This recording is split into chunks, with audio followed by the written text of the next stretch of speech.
জাতীয় নির্বাচনের তফসিল ঘোষণার আগেই সরকার থেকে সরে দাঁড়ানোর কথা জানিয়েছেন স্থানীয় সরকার, যুব ও ক্রীড়া উপদেষ্টা আসিফ মাহমুদ সজীব ভূঁইয়া।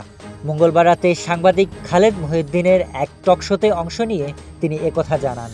আমি তো ভাই 2018 সাল থেকে রাজনীতির সাথে যুক্ত। আমি তো অলরেডি রাজনীতিতে এবং আমি নির্বাচনকালীন সরকারে থাকছি না।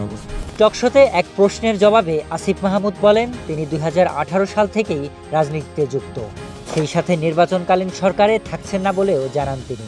এ সময় পদত্যাগের পর এনসিপিতে যোগ দেবেন কিনা এ বিষয়ে স্পষ্ট করে কিছুই জানাননি।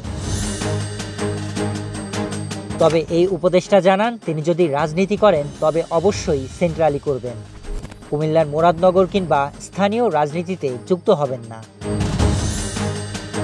আসিফ মাহমুদের কাছ থেকে পদত্যাগের ঘোষণা এমন সময়ে এলো যখন নির্বাচনকালীন সময়ে সরকারের ছাত্র প্রতিনিধির উপস্থিতি নিয়ে আপত্তি জানিয়েছে বিএনপি সহ বেশ কয়েকটি রাজনৈতিক দল। তাদের দাবি, নির্বাচন সুষ্ঠুভাবে সম্পন্ন করতে হলে অবশ্যই ছাত্র প্রতিনিধিদের সরকার থেকে পদত্যাগ করতে হবে। আজ রাতেই আপনারা ঢাকার উদ্দেশ্যে রওনা হয়ে যান। আমরা আগামীকাল সারা দেশের মুক্তিকামী জনতাকে ঢাকায় আসার আহ্বান জানাচ্ছি। জুলাই আন্দোলনের সম্মুখ সারিতে থেকে নেতৃত্ব দিয়েছিলেন আসিফ মাহমুদ।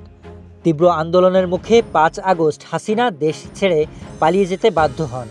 সেই সাথে দীর্ঘ 15.5 বছরের আওয়ামী শাসনের পতন ঘটে।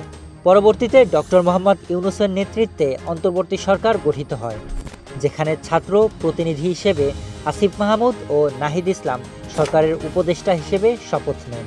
আমি সশ্রদ্ধচিত্তে শপথ গ্রহণ করিতেছি যে Sharif Rahat, news desk, hello Bangla.